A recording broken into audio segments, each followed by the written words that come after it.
Hello and good morning from Bangkok, Thailand. So in this video today, I am going to be looking at whether or not you should start a travel vlog.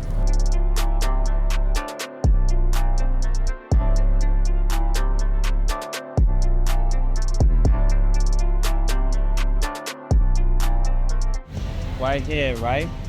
Got another dude speaking to the camera. Respect him, do you know what I mean? Respect the hustle. But vloggers are everywhere, y'all.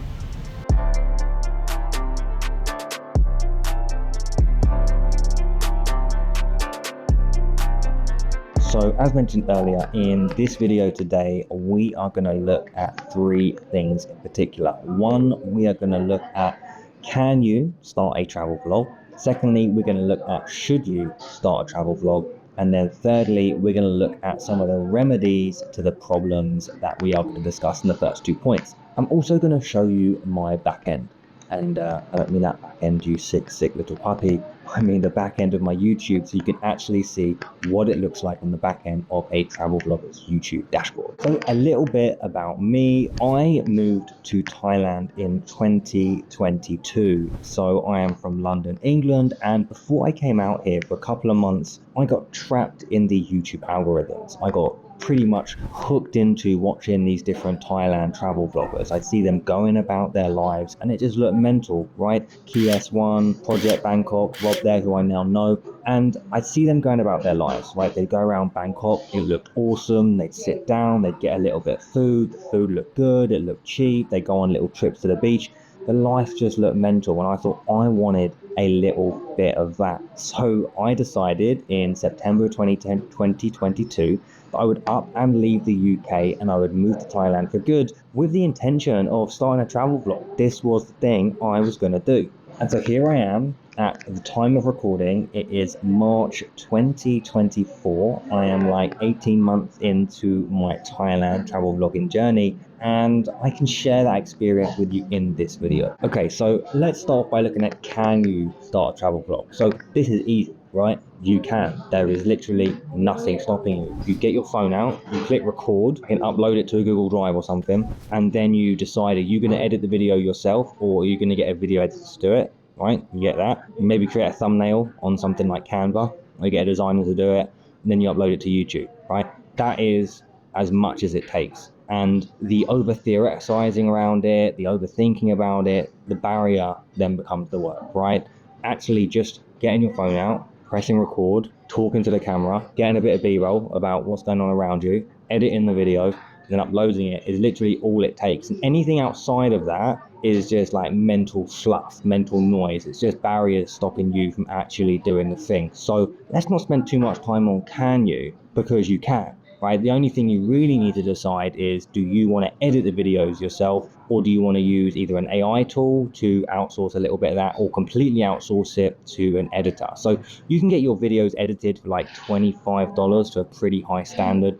So there's not too much of a financial barrier to access there. So no matter what, you can. I suppose the only real thing maybe stopping you is if you can actually travel, right? Can you actually go to these places where you're in a position to make these videos? Because if you want to be a travel vlogger, it does sort of need you to travel, right? But ultimately, yes, you can become a travel vlogger as long as you're traveling or you're moving about, right? And you've got a phone and a little bit of either time on the side so you can edit your own videos, or a little bit of cash on the hip so you can outsource the editing. Yes, you 100% can start a travel vlog. There is nothing stopping you. Okay, that's the can you, that's the easy bit done. And then we can look at should you. Now, YouTube is quickly becoming a bit more of a self-aggrandized version of Instagram or other social media platforms, because we all love getting likes, we all love getting seen, so we all love that sort of stuff. And YouTube has just become that on steroids. Now, we're no longer confined to a short reel or an image. We can we can speak to the camera, we can even share more about what's on our mind and, put it out there for even more people to see. So it's quickly becoming more of a self-aggrandized version of social media. Now, ultimately, the biggest thing about should you start a travel is going to come down to your intention. Why are you doing the damn thing in the first place? You might dream of, like I did, how lovely it would be to go out there and come to like Bangkok or some other cities, or go to the beach and explore places and record it, right? And put it online and get paid for that. Of course, who wouldn't want to do that? But does the marketplace really give a shit about that's what you want to do? Now, I don't want to crush your dreams or anything like that. Dream big, follow your dreams, do everything you can to create a life of just abundance and peace and prosperity and love. Whatever it is that you want to do in life, go and pursue that. And I am not trying to piss in your cereal, but because you can become a travel blogger, because the barrier to entry is so low, what that means is that there's so many travel bloggers that are popping up, right? Because if the barrier to entry is low, then it means that it's low for everybody else too. So that means more and more people come into the marketplace, and then competition just shoots through the roof. And now your competition is more fierce because, one, there's more people that you're competing with for the travel vlog views, and two, once you are in competition, there's then this fight for survival of the fittest, where the best people get to the top, right? So the people that have the best editors, the people that have the best drones, the people that are the most confident to the camera. So you've got this very low barrier to entry, which means more people come in, and the more competition there is, it then means it gets more fierce, and you have to be better in order to survive. There's more around there recording. It's 2 in a day. It's 2 in one day. They are everywhere.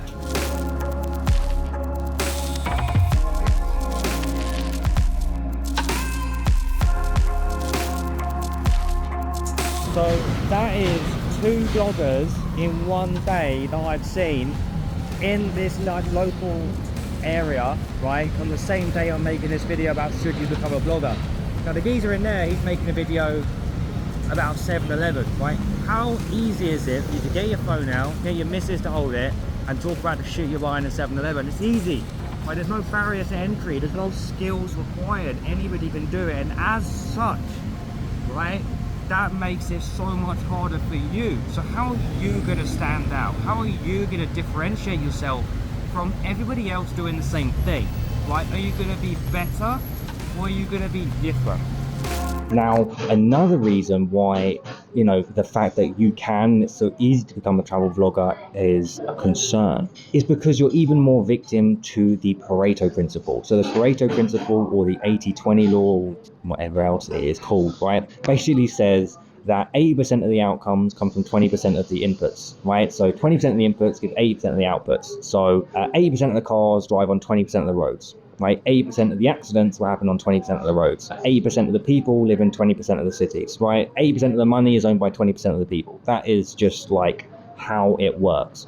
And it's actually generally far more aggressive than that. It's like 95-5 or 99-1. And the vlogging world is no different, right? What does that mean? Well, it means that 20% of the vloggers are going to get 80% of the views, and more like 1 to 5% of the vloggers are going to get like 99 to 95% of the views. So when you have such low barrier to entry, and you have this competitive nature and environment where the people that are best are getting to the top, you then have this unequal distribution of views. And if you have an unequal distribution of views and attention, you have an unequal distribution of AdSense revenue. So that is just something else to be mindful of. So in order to, I suppose, make this video as valuable as I possibly can, I'm going to work off of 3 assumptions. Assumption 1 is that you want to get paid to do what you love. Assumption 2 is that you want freedom. You want freedom of your location, and you want freedom of your time. And assumption 3 is that you want to travel and you want to see the world, right? You only live once, and you want to minimize the number of regrets you've got on your deathbed, and you just want to see the beauty of this world. So let's look at assumption number 1. You want to get paid to do what you love. Now, to quickly recap a bit of what we just spoke about, right? You are stepping into a competitive market where the barrier to entry is very low, and you're not really bringing much to the marketplace, right? What problems are you solving for people? Why are people gonna give you money? And it's one thing to think, well, I want to do this, right? I want to go to the beaches and I want to get my phone out and I want to upload it and I want to get paid thousands of dollars every month to do that. And that's fine, and people do that, and that does happen. But at the same time, you aren't solving any problems. You aren't helping people with their lives in any way. And generally, when you help people solve problems, you get money for it, right? There's an exchange of value there. And in terms of getting paid to play, you got to think, who is going to pay you to play? Who is going to pay you to go around and sit on a beach and drink a coconut, right? Not really anybody is going to pay you to do that. Now, I am a big believer that those who get paid to play in life are the ones who actually win at life. I remember hearing this from Alan Watts and I was like, yes, I completely resonate with that. But we just got to think, right? If your idea of getting paid to play or getting paid to do what you love, and what you love is sitting on a beach and doing fuck all, your life is one, going to be pretty meaningless, and two, you ain't going to make much money, right? You're not going to get paid much after doing what you love because you ain't helping anyone do anything.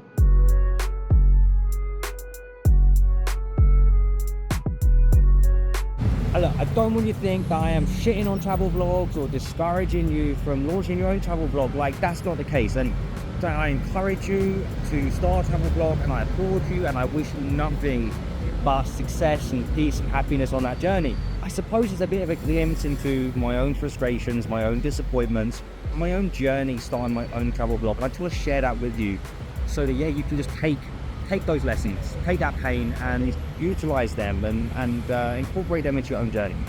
Now let's look at assumption number 2, that you want freedom. You want freedom from confines of a physical location, and you want freedom over your time. Now, a perspective that I would like to give you is, would a freedom-based business not give you more freedom in terms of your location and your time than a travel vlog? If you look at the people that perhaps you admire, you look at the Tim Ferrisses of the world, for example, they aren't travel vloggers, right?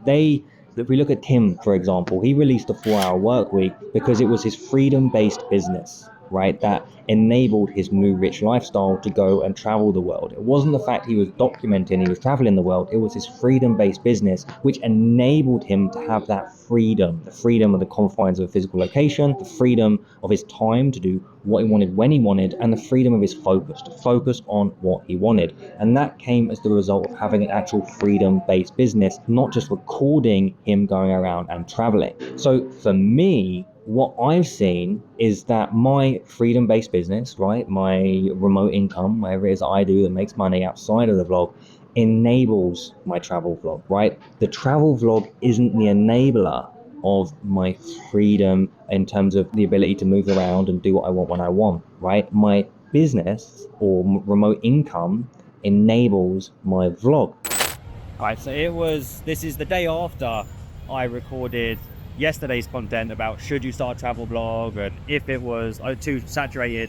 And there's another dude behind me here, camera set up, about to do his vlog. He could be a massive vlogger, he could be wildly famous, I don't know, but yeah, the point is he is doing content right now, as am I, as is seemingly everybody else on the world right now. And then thirdly, there is the assumption that you want to see the world, right? You want to travel and you want to see the world, and the vlog is going to help you do that.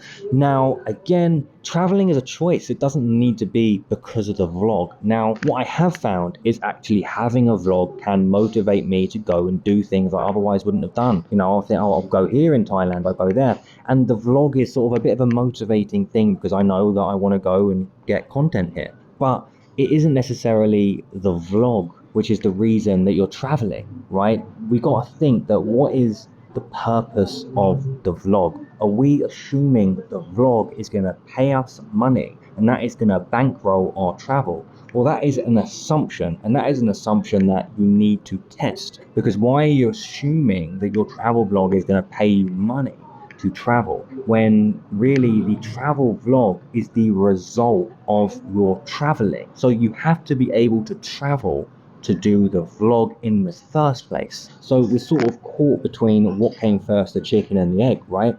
If you want to do a travel vlog, you need to be able to travel. So if you need a travel vlog in order to be able to travel, then it's a bit of a non-starter. Now, I know that this probably sounds like a little bit of doom and gloom your way if you are thinking about starting a travel vlog. So with that in mind, I want to share a couple of remedies or tips or whatever in case you find it useful. Or certainly these are the things that I've found useful. So one of the things I've found useful is viewing it through the lens of holding my breath long enough that I can come up for air.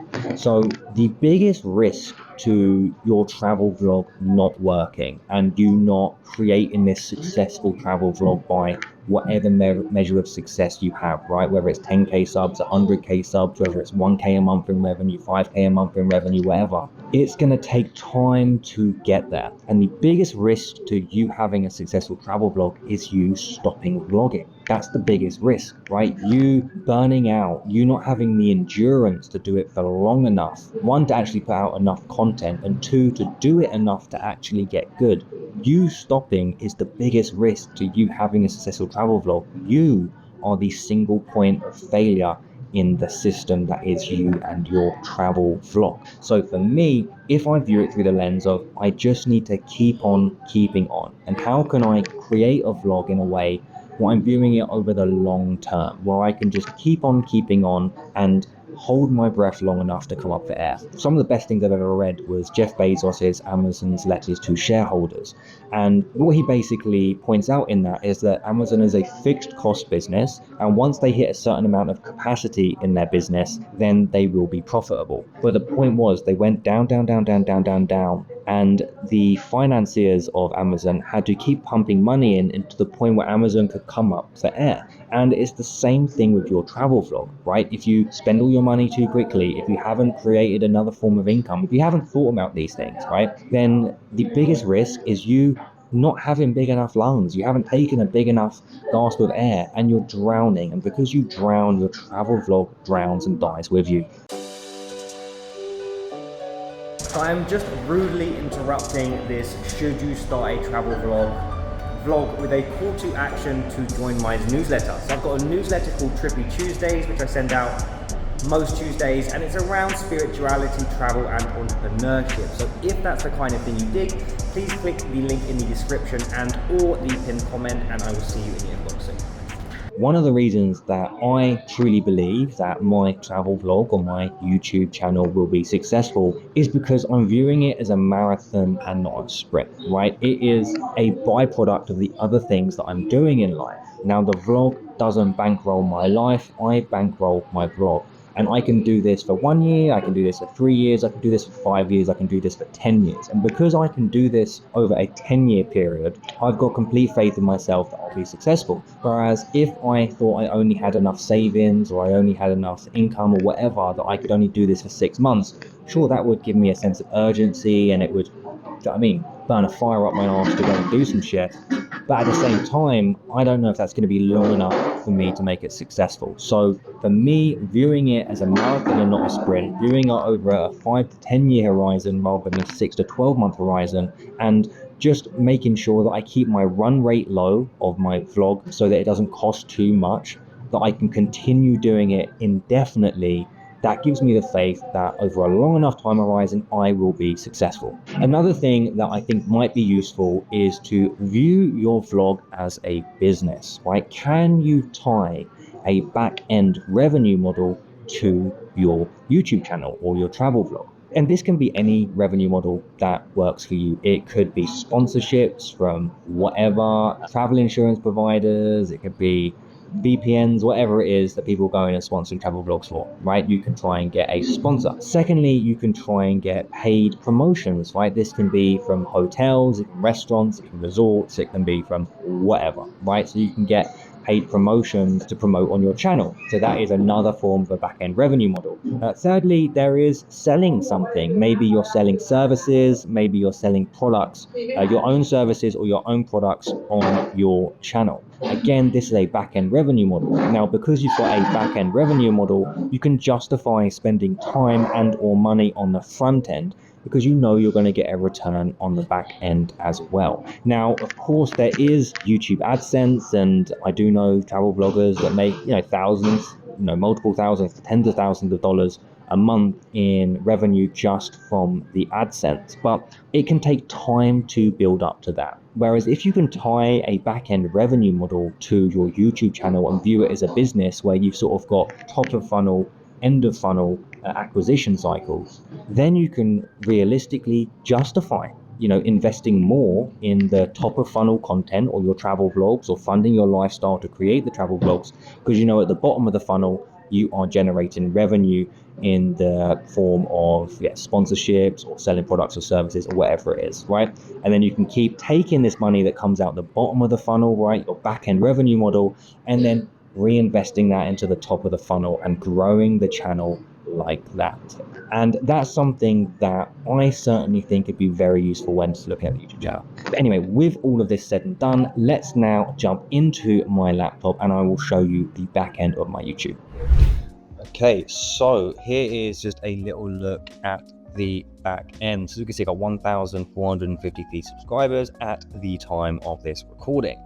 So if I go to analytics, this is probably the best thing to see here. So this is the last 28 days. So I've been a little bit quiet recently, been taking a step back, 2 step forward. So you're not necessarily seeing the most active of data, but I have been doing this for a hot minute.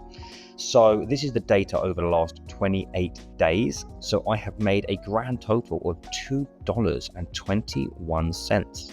I've got 18 new subscribers and 88 watch hours. I can see my top content. So this one's been doing well for a little bit now.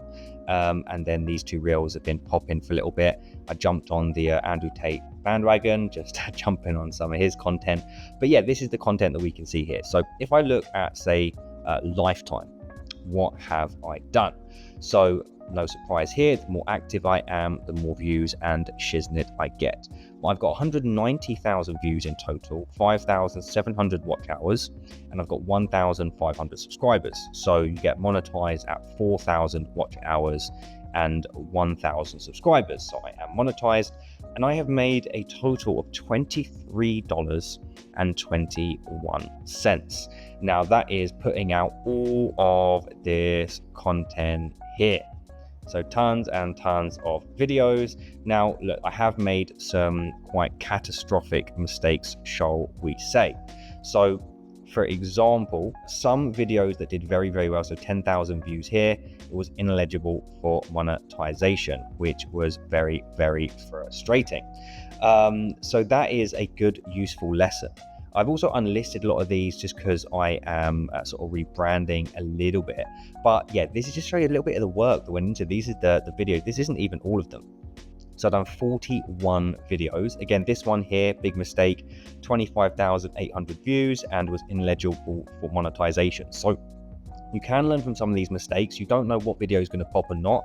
I was so focused on getting the subscribers up early on, I wasn't necessarily focused on the monetization, Google AdSense, and all that. But certain videos pop and you'd probably make some, half decent money out of it, right? I mean, I might have broke even on that video. But this is all the videos that I made. So 41 videos in total to earn that $2, as well as the shorts. So put out a ton of shorts on here, as we can see. 94 shorts. Okay, so for 94 shorts and for 41 YouTube videos, I earn a total of $2.21. Now, it's a little bit skewed, obviously, because you don't get monetized for the first 1,000 subscribers, 4,000 watch hours. So, of course, if that was all getting monetized, that would be a little bit more. But this is just sort of show, like, this is, some people pop, right? We are victims to the Pareto Principle. 20% of the YouTubers and travel vloggers are going to get 80% of the views. I've had a few videos that have done well, a few that pop, a few that pop up. So that's it's the nature of the game, and all you can do is try and do it and get better and better and better and better. Hence why I am making this video for you today. So I hope you found this valuable, looking at my back end.